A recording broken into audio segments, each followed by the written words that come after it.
ஒன்னு புரிஞ்சுக்கோங்க, ஒருத்தங்களை நம்ம பகைக்கிறோம், ரொம்ப பகைக்கிறோம், என்ன வந்தாலும் பேசவே மாட்டோம். அவங்களுக்கான ரட்சிப்பு நம் மூலமாய் கர்த்தர் செட் பண்ணி வைத்திருப்பார்னு வைக்கல. எசேக்கியேல் தீர்க்க தரிசனத்துல சொல்லுவார்ல, இங்க பாரு, நீ ஒருத்தனை எச்சரிக்காம, ஒருத்தன் துன்மார்க்கத்துல இருக்கிறான், நீ அவனை எச்சரி, உன்ட நான் அந்த வேட சொல்றேன், அவன்கிட்ட சொல்லு, நீ அப்படி சொல்லி அவன் செத்துட்டானா அந்த ரத்த பலிக்கு நீ நீங்களாயிடுவ. ஆனா நான் அவன்கிட்ட சொல்லியும் நீ அவன்கிட்ட சொல்லாம அவன் துன்மார்க்கத்துல செத்துட்டான்னு வச்சுக்கோங்க, அந்த ரத்த பலியை நான் உன்கிட்ட கேட்பேன் அப்படின்பாரு. இப்படி நம்ம சொந்தங்க உறவுகள்கிட்ட நம்ம பேசாம இருப்போம். அவங்களுக்கான ரட்சிப்பு கத்து நம்ம கிட்ட வச்சிருப்பார். நம்ம என்ன வந்தாலும் பேச மாட்டோம்னா அவங்களுக்கு அந்த ரட்சிப்பு.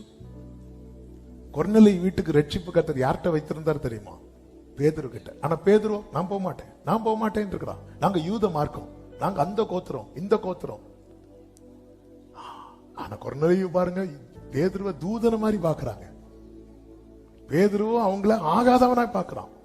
ஆண்டவரே சந்தேகப்படாத, தேவன் சுத்தமாக்கின, நீ முதல்ல அப்போஸ்தலனா மாறதுக்கு முன்னாடி முதல்ல மனுஷனா மாறு.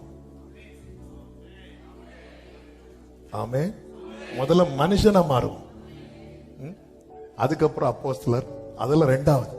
அப்பதான் பேதுரு வராரு.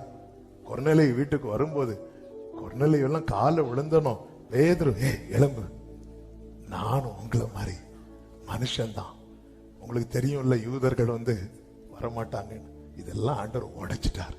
அவர் எனக்கும் தேவன் உனக்கும் தேவன். சபையை முதல்ல மனுஷனா மாறதுக்கு உருவாக்கப்படும். ஆமென்.